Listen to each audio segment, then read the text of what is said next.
Témoignage de Gaston Tchimbalanga, capturé par une sirène des eaux. Je suis Gaston Tchimbalanga, je suis né dans la province centrale de Mbuji-Mayi, en République démocratique du Congo. Mon père et ma mère sont morts lorsque je n'avais que 10 ans. Après la mort de mes parents, nous sommes devenus des orphelins et notre famille a sombré dans la pauvreté intense. Mon père était le seul homme dans sa famille. Il avait 3 sœurs. L'une de ma tante vivait dans la province voisinante de Kananga, et donc je n'avais personne pour prendre soin de moi et me soutenir. Quand mon père et ma mère sont morts, ma tante a remarqué que j'étais abandonnée à moi-même. Il n'y avait personne pour prendre soin de moi et me soutenir. C'est alors qu'elle décida de venir me prendre et me transporter chez elle dans la province voisine de Kananga. Elle avait véritablement décidé de m'élever et de prendre la responsabilité de financer mes études. Comme il n'y avait personne de la ville de ma province qui pouvait soutenir ma scolarisation, elle a voulu que je vienne vivre avec elle pour qu'elle m'envoie à l'école.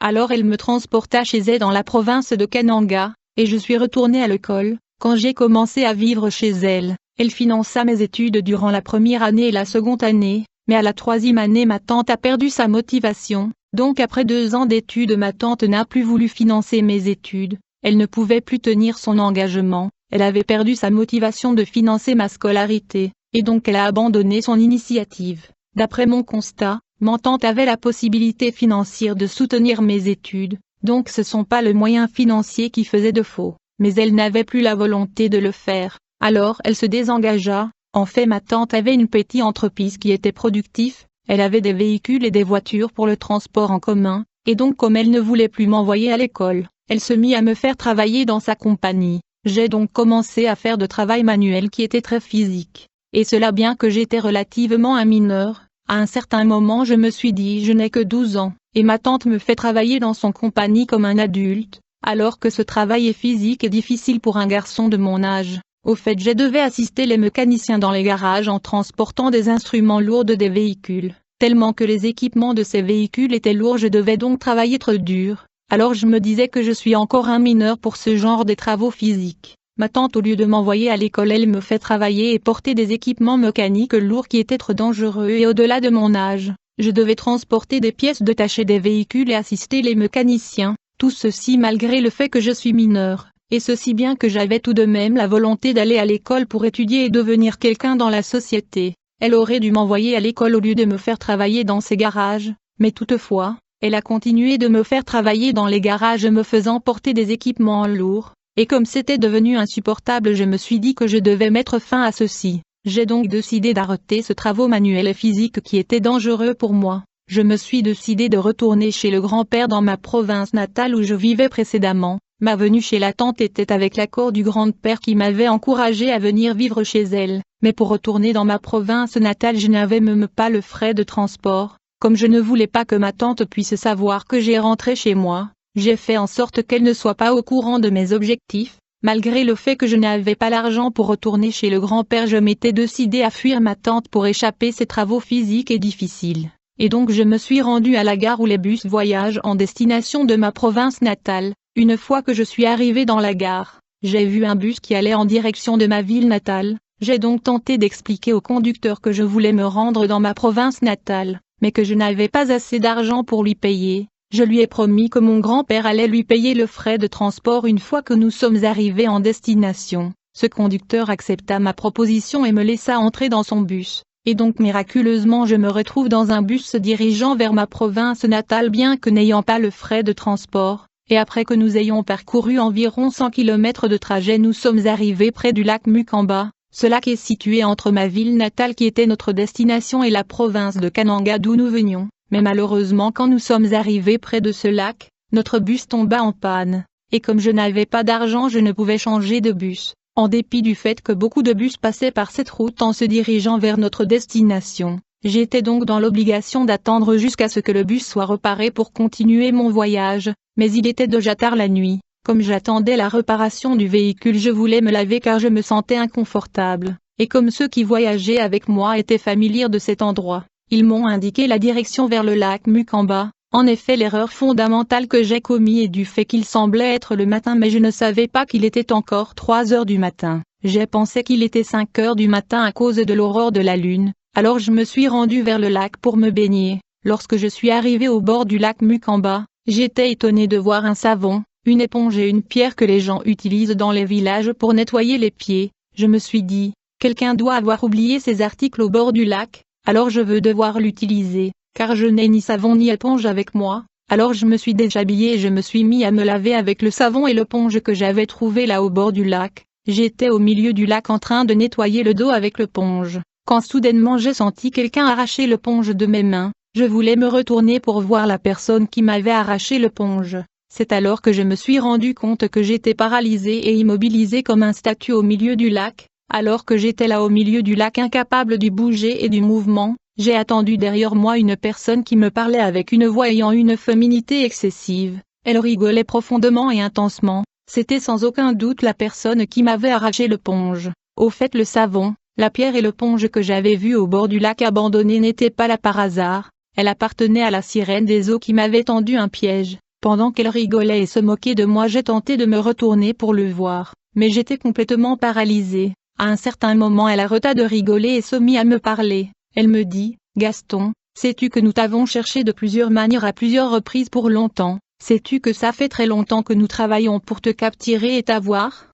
Nous avons travaillé et tenté de te capturer à plusieurs occasions et opportunités, mais on échouait. Nous étions incapables de te capturer. » Pendant que cette personne me parlait, je me battais et m'efforçais à bouger mon corps et se retourner pour la regarder, mais mes efforts étaient sans succès. Mais j'ai continué tout de même à déployer des efforts pour se retourner. Alors la sirène des eaux qui me parlait me dit, « Il est vrai que nous avons failli à plusieurs reprises dans nos tentatives de te capturer dans le passé, mais comme tu as utilisé mes objets hygiéniques, le monde sous-marin a l'accès et le droit légal sur toi et ta vie. J'ai le droit et la légalité sur toi, car tu te lavais avec mes objets hygiéniques. Et donc aujourd'hui je vais te transporter dans mon univers, le monde sous-marin et les royaumes des eaux, pour t'introduire et te présenter à mon père. Tu vas servir le monde des eaux et tu vas devenir notre agent et notre serviteur. » Pendant que la sirène des eaux me parlait, je continuais quand même à faire des efforts pour tenter de le voir, mais mes efforts étaient nuls et sans succès. Après un certain temps, la sirène s'était tue, elle ne disait plus rien. C'est alors que j'ai tenté de me retourner. À ma grande surprise, mon corps n'était plus paralysé et immobilisé. Et donc je me suis pressé pour me retourner et voir la personne qui me parlait.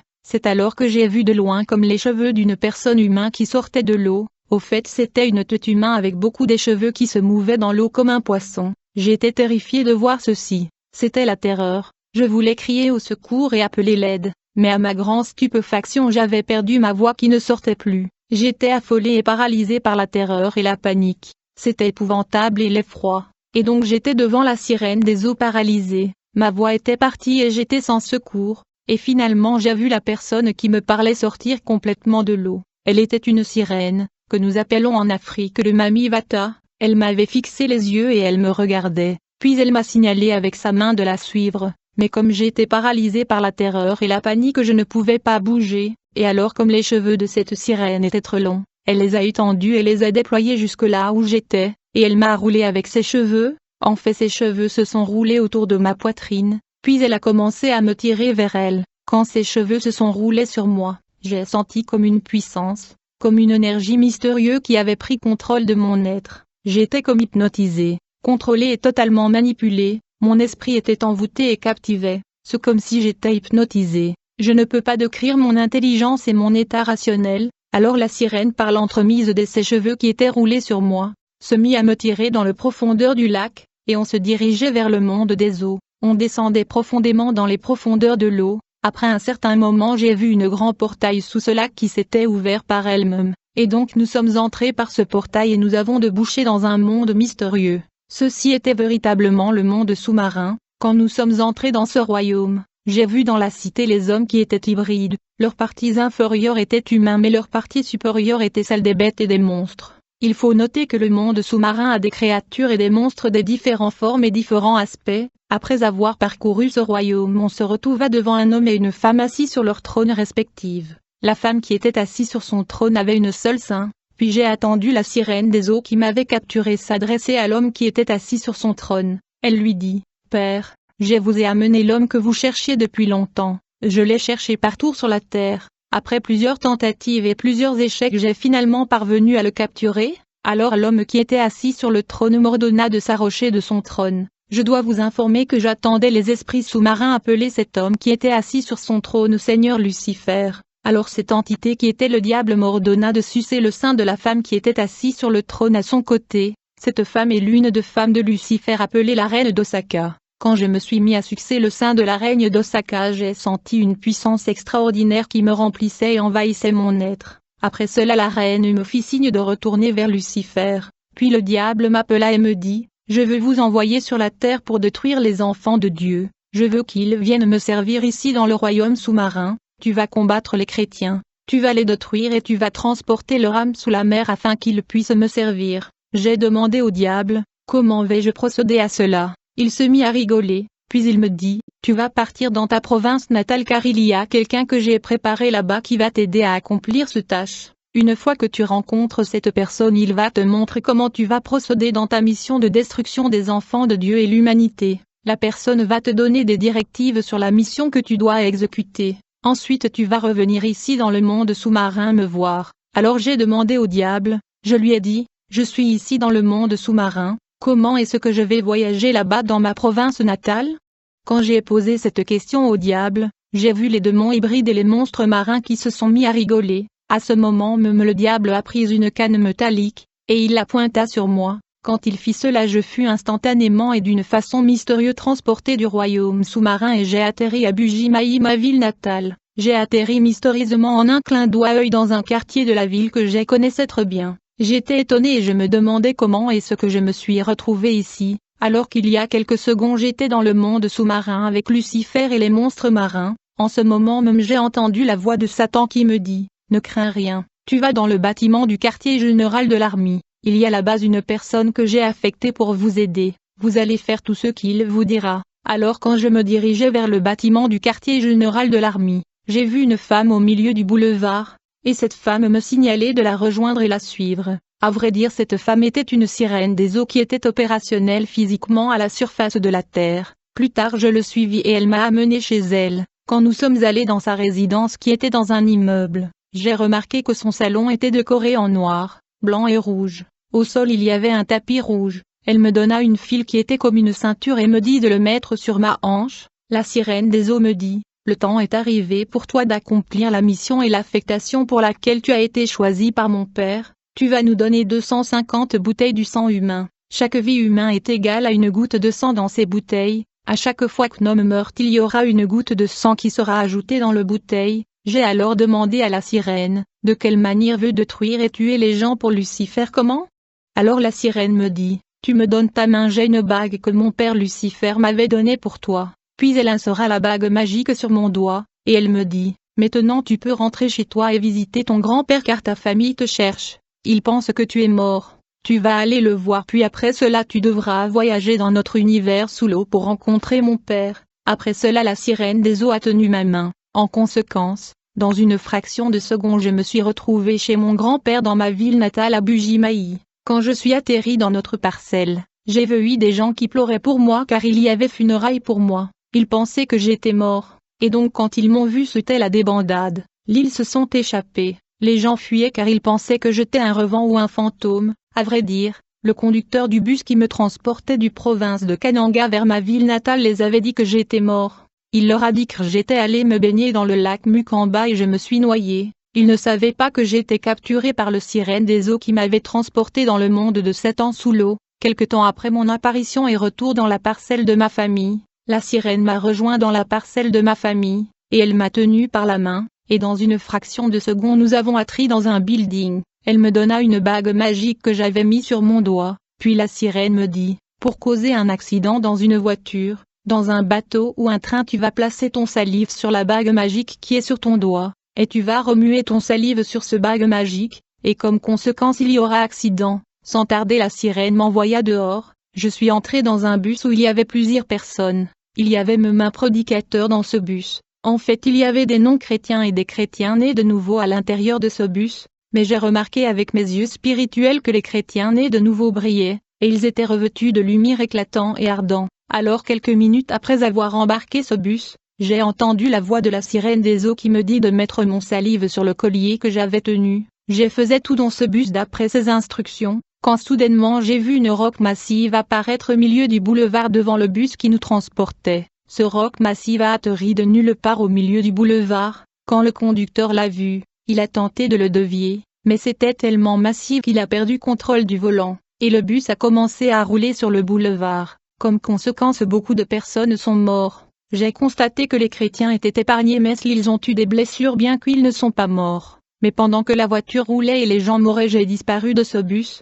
Ensuite j'ai vu la première bouteille qui m'avait été donnée être remplie du sang humain, car il y avait beaucoup de morts. La vie d'une personne représentait une goutte de sang, mais comme il y eut beaucoup de morts, la bouteille était remplie du sang. Quand j'ai disparu de ce bus, j'ai atterri dans un autre quartier de la ville, je suis entré dans un autre bus, et j'ai répété la même procédure. Et donc il y avait un autre accident et beaucoup de morts. Bien-aimés, la protection dans ce monde est uniquement en Jésus-Christ. Il est le bon berger, il est le chemin, la vérité et la vie. Sans Jésus-Christ nous sommes dans l'insécurité totale. Tout homme qui n'a pas Jésus-Christ dans sa vie est susceptible de tomber victime de démons et des forces du mal qui influencent et contrôlent ce monde. Et donc durant ces accidents, les sangs de victimes pénétraient dans mes bouteilles. Après avoir causé ces accidents de bus de transport en commun, la sirène m'ordonna d'aller trouver un train. Après la conversation avec la sirène, j'ai donc atterri dans un train rempli des gens qui roulaient à grande vitesse dans la voie ferroviaire. J'ai disparu de l'endroit de la seconde accident et j'ai atterri dans un train qui se dirigeait vers une région spécifique.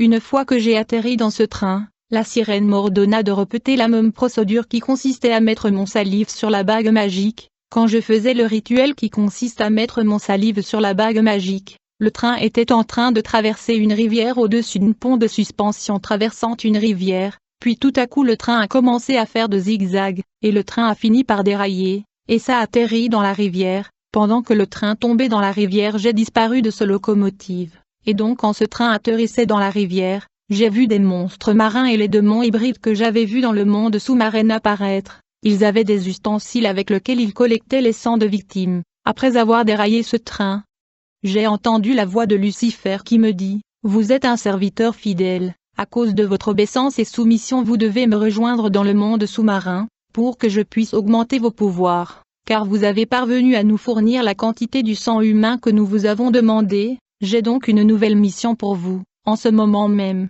j'ai tenu mon ceinture mystique, et j'ai prié à Lucifer de me rendre capable de voyager sous l'eau, et en une fraction de seconde je me suis retrouvé dans le monde sous-marin. Quand j'ai atterri dans le monde des eaux, il y avait un tapis rouge bien étalé pour moi. J'ai été accueilli comme un invité spécial avec beaucoup d'honneur. Cet tapis rouge était très long et interminable. En réalité il allait jusqu'au trône de Lucifer. J'étais accueilli comme un haut dignitaire et un prince dans ce monde mystérieux sous l'eau. Alors un entité marin qui faisait le service de protocole m'avait accueilli et m'accompagnait. Il m'aidait à marcher dans ce tapis rouge jusqu'au trône de Lucifer.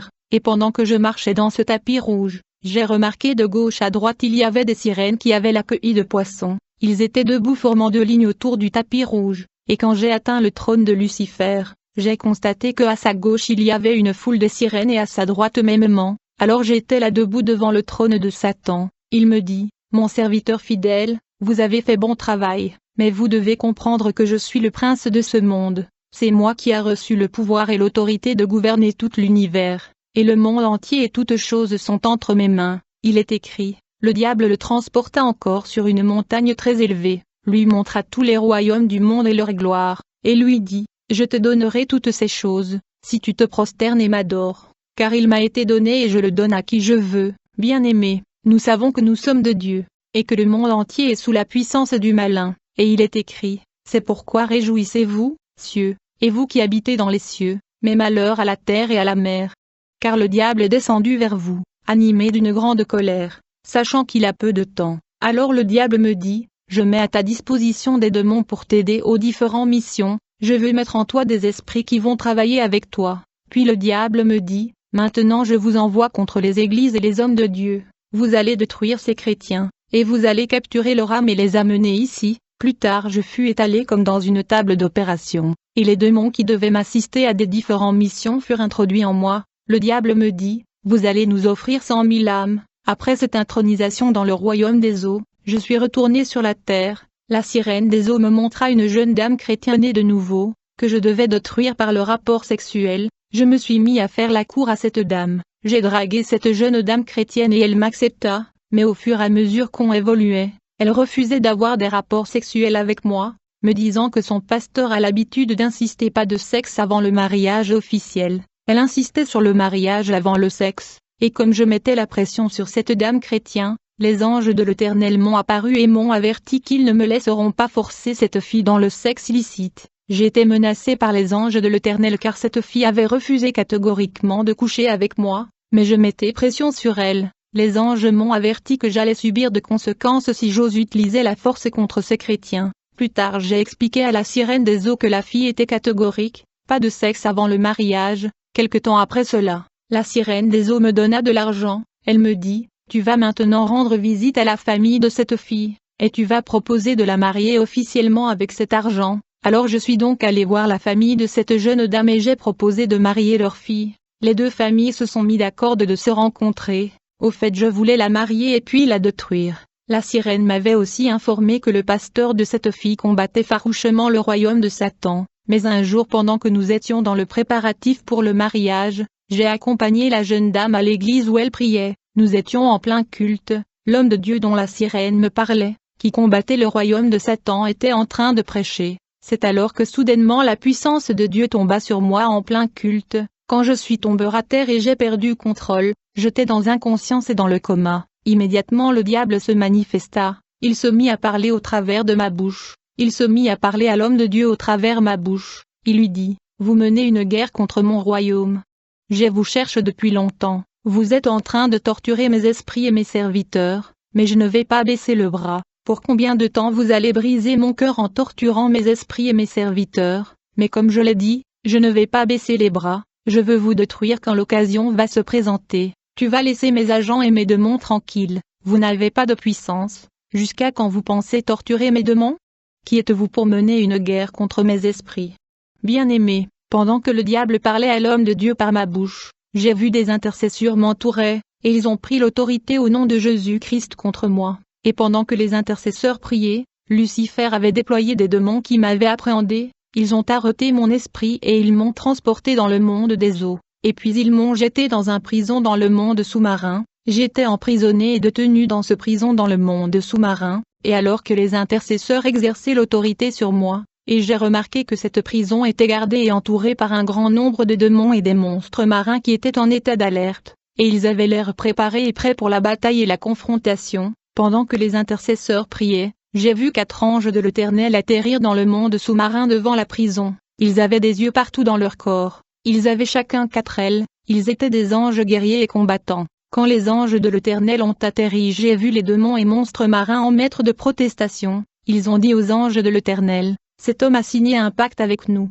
il a signé un accord avec nous, et il a accepté de nous offrir 100 000 âmes humains, et donc ce que vous faites est illégal. De toutes les façons, il ne va pas sortir de ce prison. » En ce moment même les 4 angels de guerre qui avaient les yeux partout ont pénétré dans ma prison par la force. J'ai vu le mur de ma prison s'écrouler. L'une de 4 anges